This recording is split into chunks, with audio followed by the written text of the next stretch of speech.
அன்பு தேவ மக்களே, மீண்டும் உங்களை சந்திப்பதில் மிகுந்த சந்தோஷம். கடந்த ஜனவரி மாதம் கர்த்தர் எவ்வளவு அற்புதமாய் நடத்தினார். ஓ தேங்க்யூ ஜீசஸ். நினைத்து பார்க்கும் பொழுதே கர்த்தர் நல்லவர், அவர் கிருபை என்றும் உள்ளது. மக்களே, இன்றைக்கும் நம்ம அந்த புதிய மாதத்தில் காலடி எடுத்து வைத்திருக்கிறோம். அது அவருடைய கிருபை, அவருடைய இரக்கம். நம்புறீங்களா? இந்த மாதமும் கர்த்தர் நம்மை நடத்துவார். ஹல்லேலூயா. இருக்கிற இடத்துல எல்லாரும் கரங்களை உயர்த்தி, இயேசுவே இந்த மாதத்தை தந்ததுக்கு நன்றி, இந்த மாதத்திலும் நீர் என்னை நடத்துவி அப்படி சொல்லி நம்ம ஆராதிக்க போறோம். எல்லாரும் இருக்கிற இடத்துல ஆமென். ஹல்லேலூயா. சோத்திரம் சோத்திரம் சோத்திரம். கர்த்தரை துதித்து பாடுவோம், எண்ணி எண்ணி துதிப்போம்.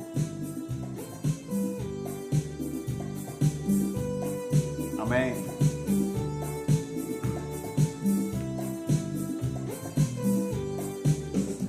எண்ணி எண்ணி துதி செய்வார், என்னில் அடங்காத கிருபைகளுக்காய் என்றும் தாங்கும் புயமே, இன்ப இயேசுவின் நாமமே, என்றும் தாங்கும் புயமே, இன்ப இயேசுவின் நாமமே, எண்ணி எண்ணி துதி செய்வார்.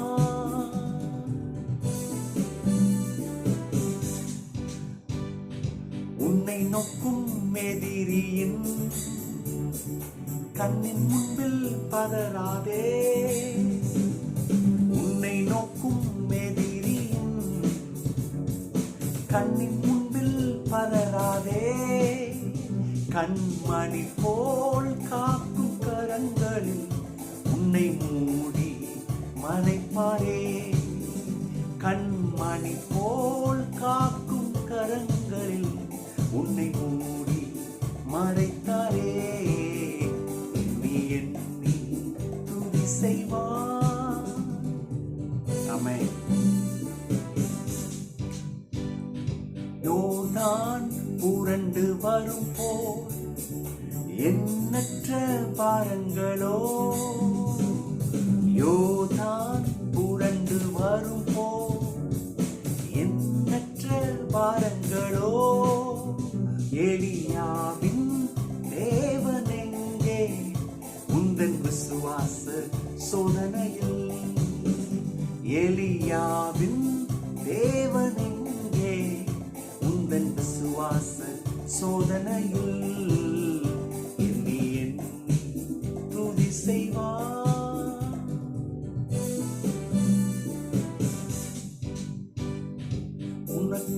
உனக்கெதிராகவே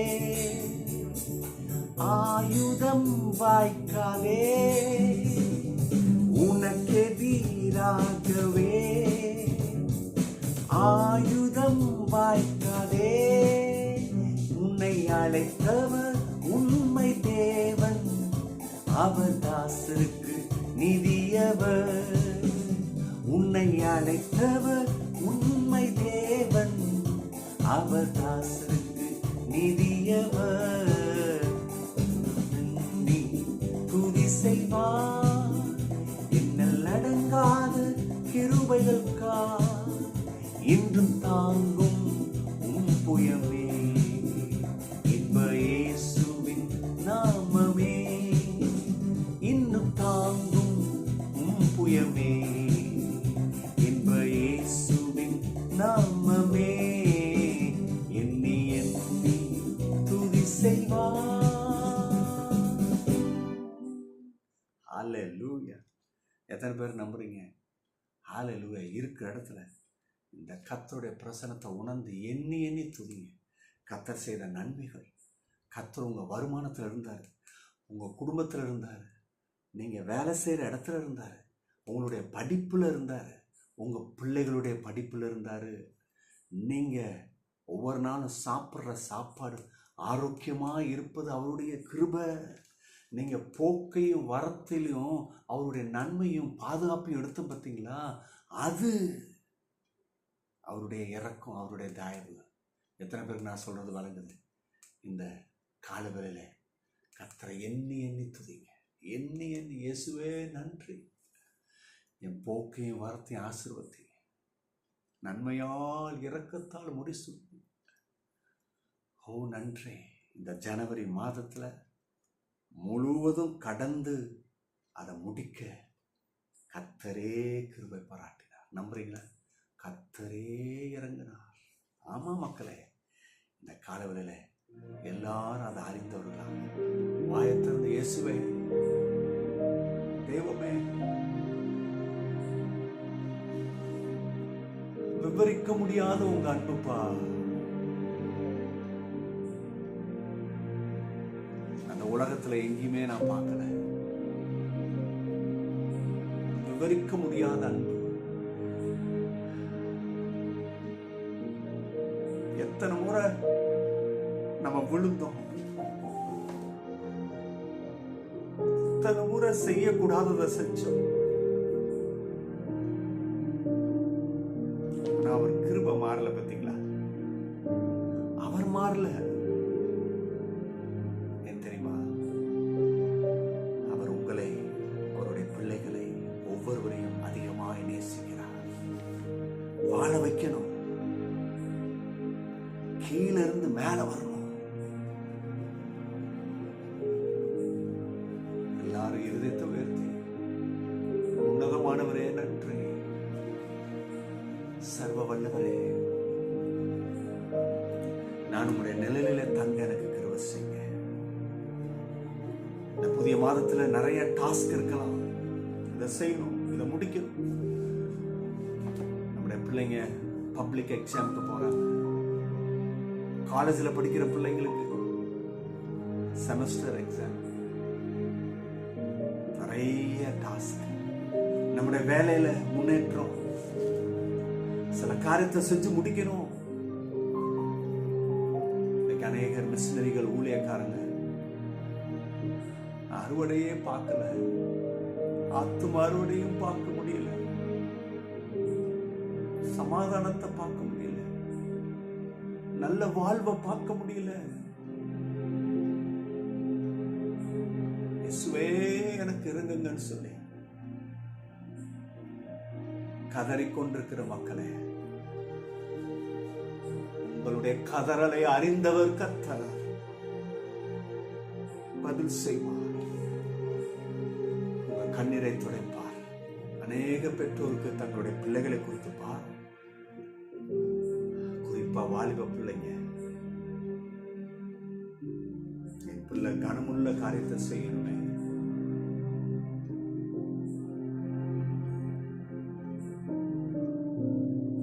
கர்த்தர்கிட்ட சொல்லுவோமா, எனக்கு நீங்க வேணும்பா, எனக்கு உங்க கிருபை வேணும்பா, நான் வாழ்றதும் உங்கனால. இந்த மாதத்துல தயவு செய்து உங்க பிரசனத்துல வந்து நிக்கிறேன். நீர் என்ன தொடுங்க. Lord, I need your touch. இயேசுவே,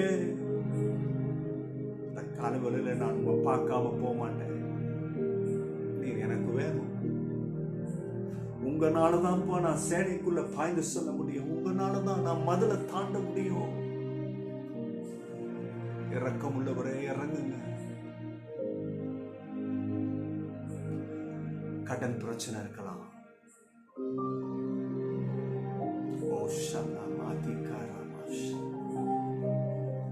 அவமானம், நிந்த, வலி, வேதனை, பலவீனம் உச்சகட்டத்தில் இருக்கு. இந்த வியாதி முத்தி போயிருக்கு.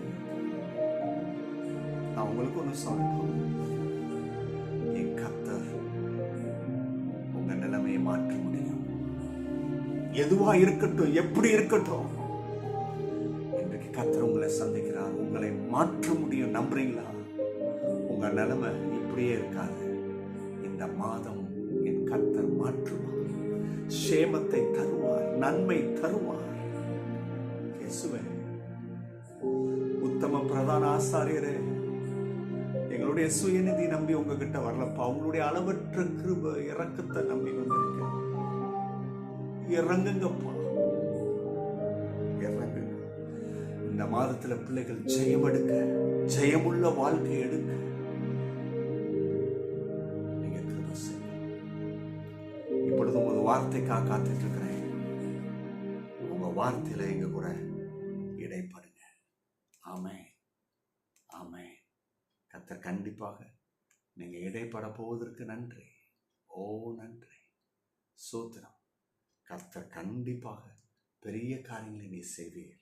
ஆமென், ஆமென். தேவ மக்களை, இன்றைக்கும் உங்களை மீண்டும் சந்திப்பதில் மிகுந்த சந்தோஷம். ஹல்லேலூயா. கரங்களை தட்டி கர்த்தருக்கு நன்றி செலுத்துவோம். இந்த பிப்ரவரி மாதத்தில் கர்த்தர் நமக்கு நல்லவராக இருப்பார். நம்புறீங்களா? ஆமென். இந்த மாதத்தில் ஒரு அற்புதமான வேத வார்த்தையோடு கூட உங்களை சந்திக்க வந்திருக்கிறேன் இல்லையா? 2 கொரிந்தியர் 9:10. 2 கொரிந்தியர் 9:10. இந்த வசனத்திலிருந்து அந்த theme எடுப்போனா, God will multiply your seed. கர்த்தர் உங்கள் விதையை பெருக்க செய்வார்.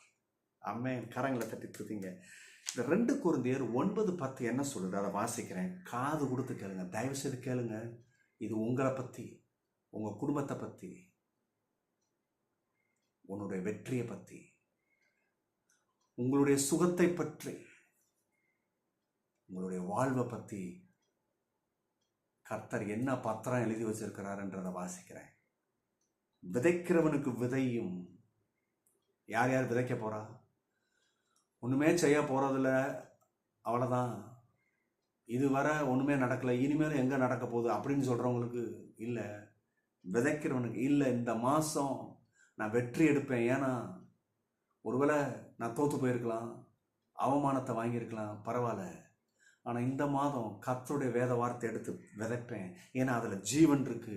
அந்த வார்த்தை எனக்கு விளைச்சல் கொடுக்கும்னு நம்புறவன், விதைக்கிறதுக்கு தீர்மானம் பண்ணுறவன், தீர்மானம் எடுங்க. இல்லை என்ன வேணா நடந்துட்டு போகுது, என் தலையெழுத்தே மாறிடுச்சு, இனி என்ன நடக்க போகுது, இந்த மாதம் ஏதோ நடந்துருமா, இத்தனை மாதம் நடக்காதது இது நடந்துருமா? இல்லை, அப்படி யோசிக்காதீங்க. இல்லை, இந்த மாதமும் நான் கர்த்தருடைய வார்த்தையை எடுத்து என் வாழ்க்கையில் விதைக்க போறேன்றவனுக்கு பேசுகிறேன். விதைக்கிறவனுக்கு. நீங்கள் விதைக்கிற ஆளா? இருக்கிற இடத்துல சொல்லுங்க, ஆமாம் நான் விதைக்கிற ஆளு. விதைக்கிறவனுக்கு விதை அப்போதான் கர்த்தர் விதையை கொடுக்குறாரு, சீடு அப்போதான் கொடுக்குறாரு. நான் விதைக்க போகிறேன், இந்த மாதம் கர்த்தரை என் வாழ்க்கையில் விதைக்க போகிறேன். ஆமாம். அப்புறம் பாருங்க, புசிக்கிறதுக்கு ஆகாரத்தை அளிக்கிறவர். சாப்பாடு நல்லா சாப்பிடுவேனா? காசு வந்தால் தானே சாப்பிடுறது. இந்த பிஸ்னஸ் தலை தூக்குனா தானே, ஆர்டர் வந்தால் தானே சாப்பாடு. வர்றதுக்கு முன்னாடியே கர்த்தர் சொல்கிறாரு, புசிக்கிறதுக்கு ஆகாரத்தை அளிக்கிறவர். ஆகாரத்தை கொடுக்குறவர் யாருன்றீங்க? கான்செப்டை வேற மாதிரி மாற்றி வச்சுருக்கோம். வேலைக்கு போய் உழைச்சி அதில் அப்போ தான் பணமே வரும், உழைக்காமல் ஒன்றும் வராது. அதுக்குன்னு கர்த்தர் சோம்பேறி யாருன்னு சொல்லலை, வேலை செய்யணும். ஆனால் வேலை கண்டிப்பாக செய்யணும், ஏன்னா தாளந்தை கொடுத்துருக்காரு. அப்போ கவனிங்க, நான் வேலை செய்கிறதுனால எனக்கு சம்பளம் வரல, என்கிட்ட கர்த்தர் எனக்கு கொடுத்துருக்கிற தாளந்தை எடுத்து நான் பயன்படுத்துறதுனால வருது. எத்தனை பேருக்கு நான் சொல்கிறது வழங்குது? அப்போ புசிக்கிறதுக்கு ஆகாரத்தை கொடுக்குறது யாருன்னா கர்த்தர். மாடா உழைக்கணும், வேர்வை சிந்தணும், எப்படியாவது இந்த அதை செய்யணும், எதுலையாவது இதை மிச்ச மீதி எடுக்கணும். இல்லை, புசிக்கிறதுக்கு ஆகாரத்தை தர்றவர் கர்த்தர். கரங்களை தட்டி கர்த்தருக்கு நன்றி செலுத்துங்க. உங்களுக்கு விதையை அளித்து அதை பெருக பண்ணி உங்களுக்கு நீதியின் விளைச்சலை வர்த்திக்க செய்கிறவர். விதையை தாராரு, அதை பெருக பண்றாரு, நீதியின் விளைச்சலை தராரு. இந்த 3 விஷயத்தை வேகமாக பார்த்து முடிப்போம். Is a provider, multiplier and sustainer. இந்த 3 விஷயத்துல is a source of provision. கரங்களை தட்டி கர்த்தருக்கு நன்றி செலுத்துங்க. கர்த்தர் நமக்கு ஆதாரமாக இருக்கிறார், நம்முடைய தேவைகளின் ஆதாரம். ப்ரொவைடர்னு சொன்னேன் பார்த்தீங்களா? உங்களுடைய தேவைகளுக்கு கர்த்தர் தான் சோர்ஸ், அதை மறந்துடாதீங்க. சீடுன்றது என்ன? God is a provider of your seed. கர்த்தர் தான் இந்த சீடை கொடுக்குற வேலையை பண்றாரு. இந்த சீடு என்னவா இருக்கு, கொஞ்சம் அதை கவனிக்கணும் இல்லையா? கொஞ்சம் ஆவிக்குரிய விதத்தில் பார்க்கணும். சீடுன்றது என்ன? அதுதான் உங்கள் ஆசீர்வாதம், பிளஸ்ஸிங்ஸ், ஆப்பர்ச்சுனிட்டி, உங்களுடைய வாய்ப்பு. இங்கேருந்து எனக்கு வேலை கிடைக்குமா, இந்த இடத்துல இருந்து எனக்கு முன்னேற்றம் கிடைக்குமா, இந்த இடத்துல என் பிள்ளை கலக்குவானா, இந்த ஆண்டு அவன் இந்த படிப்பில் சிறந்து வழங்குவானா? Opportunity, talent and resource we have come, resource or have come from God. இதெல்லாம் கர்த்தர்கிட்ட இருந்து வருது. எத்தனை பேருக்கு வழங்குது? கர்த்தர்கிட்ட இருந்து வருது. கர்த்தர் தான் தராரு இல்லையா? அப்போ கவனிங்க, he does not just give us food, what we have, what we need for today. இன்னைக்கு நமக்கு என்ன தேவை, சாப்பாடா அந்த கொடுத்துட்றேன் அப்படி கொடுக்கலங்க. But he also give us seed what we need to create a better tomorrow. நாளைக்கு நம்ம என்ன செய்யறது, அந்த நாளை எப்படி சிறப்பாக மாற்றுறது, இன்னும் அதில் எப்படி வெற்றி எடுக்கணும், அதை கொடுக்குறாரு. சாரிபாத்தில் ஊரில் அந்த விதவை இருந்தாங்க. ப்ராஃபிட் எலைஜா போகிறாரு. எல்லாம் கவனிங்க, அன்னைக்கு கதையை முடிக்க வரல, பஞ்சகாலம் வர நடத்துறது எப்படின்றது அன்னைக்கு கர்த்தர் செஞ்சு கொடுத்தார். பஞ்சகாலம் தாண்டி வாழணும், அதான் கடவுளுடைய திட்டம். அப்போ கவனிங்க, அன்னைக்கு கர்த்தர் தான் ப்ரொவைட் பண்ணாரு. ஃபெய்த் எடுத்தாங்க, கையை வைக்கிறாங்க மாவு வருது, கையை வைக்கிறாங்க எண்ணெய் வருது. ஆமென். நான் நினைக்கிறேன் பஞ்ச காலத்தில் தான் ஜாஸ்தி ரெஸ்ட்டு, நல்ல சாப்பாடு, நல்ல சந்தோஷமாக இருந்திருப்பாங்கன்னு நினைக்கிறேன். பஞ்ச காலத்துலேயும் நிம்மதியாக வாழ கர்த்தரால் நமக்கு அந்த வாழ்வை கொடுக்க முடியுன்றதை மறக்காதீங்க. கரங்களை தட்டி கர்த்தரை துதிப்போம். ஆமென். ரெண்டாவது, he is the multiplier of what we saw. ரெண்டாவது, கர்த்தர் எப்படி இருக்கிறாருன்னா, இந்த வசனத்தின் அடிப்படையில் நம்ம என்ன விதைக்கிறோமோ அதை மல்டிப்ளை பண்றாரு. நல்லா கவனிங்க, 100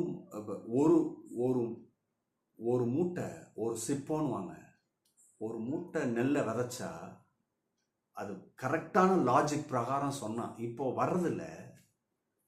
இப்போ நீங்கன்னா எந்த காலத்தில் இருக்கீங்கன்னு வாங்க, நம்ம அப்படி கேட்டோம்னா விவசாயியை பற்றி எந்த காலத்தில் இருக்கீங்கன்னு. ஆனால் முந்தி ஒரு மூட்டை நெல்லை விதைச்சா கண்டிப்பாக 100 மூட்டை வரும். இப்போ குறைஞ்சி போய் 60 வர்றதே பெரிய விஷயமா இருக்கு. கவனிங்க, எவ்வளோ ஆச்சரியமாக இருக்கும். ஒரு மூட்டை நெல் போட்டால் 60 வருது, ஆனால் ஒரிஜினலாக 100. இது எப்படி பாசிபிள்? கொஞ்சம் பாருங்கள், இதான் மல்டிப்ளை. ஆனால் இதை நம்ம வாழ்க்கையில் கொண்டு வர மாட்டோம். இங்கே நடக்கும்னு பார்க்குறோம், இந்த நிலத்தில் நடந்துருன்னு பார்க்குறோம். நிலம் எப்படியோ அதே போல தான் உங்கள் உள்ளத்தில் கர்த்தரை கொண்டு வாங்க. எதை விதைக்கிறீங்களோ, God not only provided but he increased whatever you sow. அவர் ப்ரொவைடர் மட்டும் இல்லைங்க, நீங்கள் என்ன விதைக்கிறீங்களோ அதை பெருக செய்கிறார், இன்க்ரீஸ் பண்ணுறாரு. வெதர் த ஃபைனான்ஸ், அது பணமாக இருக்கட்டும், அதை பெருக பண்ணுறாரு. கைண்ட்னஸ், ஒரு நல்ல குணம் எனக்கு வேணும், விதைங்க, அதை பெருக பண்ணுறாரு. டைம், கடவுளுக்கு கொடுக்குற நேரம், நான் இப்படி ஜெபம் பண்ண போகிறேன், நான் இந்த விஷயத்துக்கு இப்படி செலவு பண்ண போகிறேன், அந்த நேரத்தையும் ஆசீர்வாதமாக மாற்றுவார். விசுவாசம் எதுவாக இருக்கட்டும், God promises to multiply it. கடவுளுடைய வாக்கு என்னன்னா, நீ பழுகி பெருகி. யோவான் 6ஆம் அதிகாரம் 1-14 பாருங்க. அந்த சிறுவன் 5 அப்போ 2 மீனை அப்படியே கொடுத்துட்றான். இயேசு கிறிஸ்து அதை வாங்கி மேஜிக் பண்ணலை. நல்லா கவனிங்க, பிளாக் மேஜிக் பண்ணல, மல்டிப்ளை பண்ணுறாரு. அதுக்கு எது தெரியுமா, அந்த மல்டிப்ளை பண்ணுறதுக்கு எது தெரியுமா ஆதாரமாக இருந்தது? அந்த சின்ன பையன் விசுவாசம். அந்த சின்ன பையன் இப்படி விசுவாசத்திருக்கலாம், சரி எங்கள் அம்மா தான் நான் சாப்பிட்றதுக்கு மேலே சாப்பாடு கொடுத்து விட்ருக்காங்க, ஏன்னா அடுத்தவங்களுக்கு ஷேர் பண்ணணும்னு. ஆனால் இங்கே பார்த்தா ஜீசஸ் கிரைஸ்டே கேட்குறாரு, எல்லாத்துக்கும் சாப்பாடு கொடுக்கணும், கண்டிப்பாக எல்லாத்துக்கும் இவரால் கொடுக்க முடியும். நான் நினச்சா ஒரு ஆளுக்கு தான் கொடுக்க முடியும், ஆனால் இவர் எல்லாத்துக்கும் கொடுப்பாருன்னு சொல்லி நம்புனா, அதனால தான் அந்த ஒரு வார் கோதுமையை நான் சாப்பிட்டுக்கிறேன், ஒரு மீன் எடுத்துக்கிறேன், ஒரு மீனும் 4 அப்பமும் கொடுத்துட்றேன் அப்படின்னு அவன் செஞ்சுருந்தாருன்னா, அவன் நினச்சிருந்தானா, அவன் அப்படி செயல்பட்டிருந்தானா, கர்த்தரால் கொஞ்சம்தான் செய்ய முடியுன்றத நம்புறான்றத நம்ம பார்க்க முடியுது. ஆனால் அவன் அப்படி செய்யலை, முழுசாக கொடுத்தான்றது எப்படி தெரியுதுன்னா, இல்லை இந்த இயேசுவால் எல்லாவற்றையும் சாப்பிட வைத்து திருப்தி செய்ய முடியும் என்பதை அப்படியே நம்புறான். அதுதான் மல்டிப்ளிகேஷனுக்கு காரணமே. எத்தனை பேருக்கு நான் சொல்றது வழங்குது? இன்னைக்கு கர்த்தர் உங்களை பெருக செய்வார். மூன்றாவது, கடைசியாக, he will bring an abundant harvest of righteousness and blessings. அவர் என்ன கொண்டு வரார்னா, ஒரு பரிபூர்ண அறுவடை, நீதி, ஆசீர்வாதத்தை கொண்டு வரார். இதான் கர்த்தர். இன்னைக்கு நிறைய பேர் வாழ்க்கையில் இந்த அபண்டன்ட் ஆசீர்வாதத்தை பார்க்கல, ஒரு நிறைவை பார்க்கல, ஒரு பற்றாக்குறை, பார்த்து செலவு பண்ண வேண்டியதாக இருக்கு, பார்த்து. அப்போ பாருங்க, இதுக்கு காட் எப்படி வச்சிருக்காரு பாருங்க. இல்லைங்க, நான் அபண்டன்ட் ஹார்வெஸ்ட்டை தருவேன்றார். God can. இன்னைக்கு பார்த்து செலவு பண்ண வேண்டியதாக இருக்கு, பார்த்து செய்ய வேண்டியதாக இருக்கு. கொஞ்சம் கைவிட்டு ஜாஸ்தி போச்சுன்னா பற்றாக்குறையில் மாட்டிக்குவோம். நிறைய பேர் இன்னைக்கு ஃபேஸ் பண்ணுறது. கர்த்தர் சொல்கிறாரு, இந்த மாதத்தில், இந்த மாதன்றது இந்த மாதத்துக்கு மாத்திரம் இல்லைங்க, இந்த மாதம் முதற்கொண்டு இந்த அபண்டன்ட் ஆசீர்வாதத்தை கொஞ்சம் பாருங்க. அதுதான் அந்த வார்த்தை சொல்லுது, ரொம்ப தெளிவாக சொல்லுது. God will enlarge your harvest of righteousness. உன்னுடைய அறுவடைய, உன்னுடைய நீதியை கர்த்தர் என்ன பண்றாரு? பெருக பண்ணுகிறார். அதை என்லார்ஜ் பண்றாரு. அதை அபண்டன்ட் ஆக்குறார், பரிபூர்ணம். அபண்டன்ட்னா அதுக்கு ஈக்குவலா கொண்டு வந்து எதையும் நிறுத்த முடியாது. அதுதான், அதுக்கு பேர் தான் அபண்டன்ட், பரிபூர்ணம். அப்போ எதுக்குமே ஈக்குவல் இல்லாத தரதுன்னா அது எங்க இருந்துன்னா கடவுள்கிட்ட இருந்து தான் வரணும், அது தேவராஜ்யத்துக்கிட்ட இருந்து வரணும். கர்த்தர் உங்களுக்கு எனக்கும் அதை தாரேன்னு விரும்புகிறார். God blessing are not just material, they also bring a spiritual growth, joy and favor. ஒரு மெட்டீரியல் பிளெஸிங்ஸை மட்டும் கர்த்தர் கொடுக்க விரும்புறதில்ல, அதுக்கும் மேலே ஆவிக்குரிய வளர்ச்சி, சந்தோஷம், அவருடைய தயவு. எத்தனை பேருக்கு நான் சொல்றது வழங்குது? The righteous harvest mean, நீதிமான் அற்புதமான அந்த அறுவடை எடுக்கிறான்றது என்ன அர்த்தம்னா, 3 காரியம் இருக்கு. ஒன்று, இன்க்ரீஸ் த ஸ்பிரிச்சுவல் அத்தாரிட்டி. அதாவது அவனுடைய ஆவிக்குரிய அந்த ஆளுகையை என்ன பண்றது? அது இன்க்ரீஸ் ஆகுது. ஆவிக்குரிய ஆளுகை அது குறைஞ்சு போது பாருங்க. அதுதான் ஹார்வெஸ்டே, அதான் அந்த ரைச்சஸ் ஹார்வெஸ்டே. ரெண்டாவது, growth in your faith, நம்ம விசுவாசத்தில் வளர்ச்சி. வழங்குதா உங்களுக்கு? மூன்றாவது, God's favour opening new doors. கடவுளுடைய தயவு புது வாசல்களை திறக்குது. இதுதான் ஹார்வெஸ்ட். நீதிமானுடைய அறுவடை என்னன்னா இதுதான். நான்காவது, த டெஸ்டிமனி தட் பிளஸ் அதர்ஸ். உன்னுடைய சாட்சி அநேகரை ஆசீர்வதிக்கும். அப்ப கர்த்தர் சாட்சியுள்ள ஜீவித்தை தராரு. மறக்காதீங்க, ரைச்சஸ்னுடைய ஹார்வெஸ்டுடைய அர்த்தம் என்ன? நீதிமானுடைய அந்த என்ன சொல்றது, அறுவடைன்றது எதை குறிக்குது? growth in your faith, விசுவாசத்துல ஒரு முதிர்ச்சி, வளர்ச்சி. ரெண்டாவது, இன்க்ரீசஸ் ஸ்பிரிச்சுவல் அத்தாரிட்டி, இல்லையா? அந்த ஆவிக்குரிய ஆளுகையை என்ன செய்யுது? இன்க்ரீஸ் பண்ணுது. அதுதான் ஹார்வெஸ்டே. மூன்றாவது, God's favour opening the doors. கடவுளுடைய தயவு புது வழிகளை, புது காரியங்களை திறந்து கொடுக்குது. கர்த்தர் உங்களுக்கு செய்ய போறாரு. The testimony that bless others. அநேகருக்கு நம்ம ஆசீர்வாதமாக இருக்க முடியும். ஈசாக்கு பாருங்க, பஞ்ச காலத்தில் போய் விதைக்கிறான், 100% நன்மை. இதுதான் ஹார்வெஸ்ட். கர்த்தர் தான் தர விரும்புகிறார். எத்தனை பேருக்கு நான் சொல்றது வழங்குது? கரங்களை தட்டி கர்த்தரை துதிப்போம். ஜெபம் பண்ண போறேன். ஜெபத்தோடு கூட உங்களை ஆசீர்வதிக்க போறேன். அதுக்கு முன்னாடி வாயை திறந்து நான் சொல்லுங்க. Prophetic declaration for this new month. ஒரு தீர்க்க தரிசன அறிக்கை செய்ய போறோம். இந்த புது மாதத்துல நான் சொல்லுங்க. This month I will lack nothing because God is my provider. Amen. இந்த மாதம் நான் எதையும் இழக்க மாட்டேன். ஏன்னா கர்த்தர் என் தேவைகளை சந்திக்கிறவராக இருக்கிறார். He is my provider. அவர் என் தேவைகளை சந்திக்கிறவர். சொல்லுங்க வாய்ப்பு. Thank you Jesus. This month what I sow will be multiplied beyond my expectation. இந்த மாதம் நான் எதெல்லாம் விதைக்கிறேனோ அதை பெருக செய்து என்னுடைய தேவைகளுக்கும் எதிர்பார்ப்புக்கும் மேலாக என்னை நிரப்புவார். ஆமே. நான் சொல்றீங்களா? சொல்லுங்க. மூன்றாவது, this month I will reap a harvest of favor, righteous and abundance. இந்த மாதம் நான் எப்படிப்பட்ட அறுவடை எடுக்க போறேன்னா, தேவனுடைய தயவு, தேவனுடைய நீதி, தேவனுடைய பரிபூரணம். ஆமென். கண்டிப்பா கர்த்தர் நம்மளை அப்படியாக நிரப்புவார். எல்லாரும் இருக்கிற இடத்துல கரங்களை உயர்த்தி எல்லாரும் வாயத்திறந்த சோத்திரம், வாயத்திறந்த எல்லாரும் சோத்திரம் பண்ணுங்க. வாயத்திறந்த ஓ தேங்க்யூ ஜீசஸ், தேங்க்யூ லார்ட், ஓ நன்றி எஸ்ஸப்பா. எல்லாம் வாயில பா உங்க வார்த்தை சொல்லியிருக்கேன் ராஜா, விசுவாச அறிக்கை செஞ்சிருக்கிறேன்ப்பா. இயேசுவே, இந்த வசனம் எவ்வளவு தீர்க்க தரிசனமா இருக்கு. ஹல்லேலூயா. நான் நம்பிக்கையோடு கூட இந்த வார்த்தையை நான் அறிக்கை செய்திருக்கிறேன். என் வாழ்க்கையில் அது பலிக்கும். சொல்லுங்க எல்லாரும், என் வாழ்க்கையில் கண்டிப்பா பலிக்கும். கர்த்தர் என்னை மறக்காதவர், என்னை விட்டு கொடுக்காதவர், பெரிய காரியங்களை செய்வார். ஹல்லேலூயா. ஆமென், ஆமென். மக்களே, உங்க வாழ்க்கையில பெரிய அறுவடையை நீங்க பார்ப்பீங்க. இதுவரை எப்படி இருந்திருக்கலாம் அது மேட்டர் கிடையாது. இப்போ இந்த நிமிஷத்துல இருந்து எதெல்லாம் இழந்தீங்களோ அதெல்லாம் என் கர்த்தர் கொடுக்க போறார். ப்ரொவைடர். ஆமென். ஷக்கா பரமாதி குரமா லபூரமா ஷக்காதி நதிரபானா. Thank you Lord. Lord, you are my source of provision. இந்த மாதம் நீங்க அப்படிதான் வாக்கு கொடுத்திருக்கிறீங்க.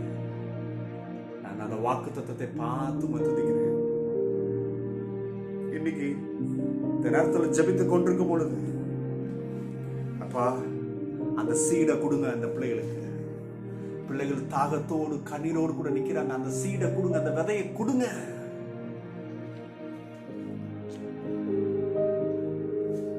I tell you in the name of the Lord Jesus Christ, கர்த்தர் உங்களை ஆசீர்வதிக்கிறார். புது புது ஆப்பர்ச்சுனிட்டிஸை கொடுக்கிறாரு. உங்க டேலண்ட் இன்க்ரீஸ் ஆகுது.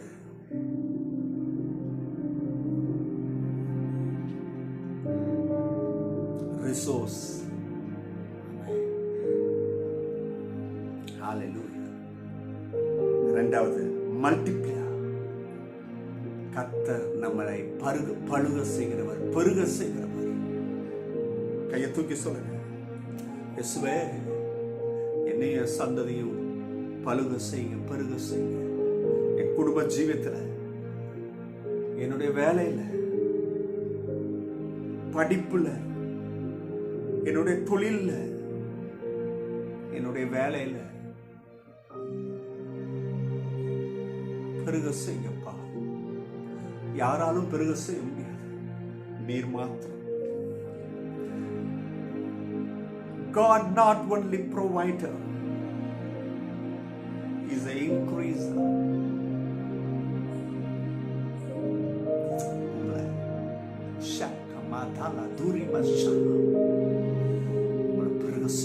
இயேசுவின் நாமத்திலே ஆசீர்வதிக்கிறேன். மூன்றாவதாக, ஓ ஷதாரி மதகாதி நத சஸ்டெய்னா.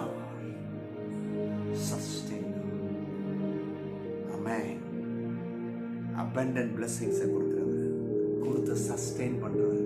பாதி வழியில விட்டுட்டு போக மாட்டாரு. பாதி வழியில விட்டுட்டு போறதுக்கு தெரியாது. அவர் கடைசி வரை நம்மளை நடத்துவார். எங்கள் அன்பின் பரலோக பிதாவே, இயேசு கிறிஸ்து நாமத்தினாலே வருகிறோம். இன்னைக்கு இந்த வார்த்தை சொல்லி இந்த பிள்ளைகளை ஆசீர்வதிக்கிறேன். இந்த பிள்ளைகள் மேல் இந்த வார்த்தைகள் பலிக்கட்டும். கர்த்தர் உமது பிள்ளைகள் ஆகிய எங்களுடைய வாழ்க்கையிலே நீர் மகிமையடைய போகிறேன். இயேசுவின் நாமத்தினாலே ஆமென்.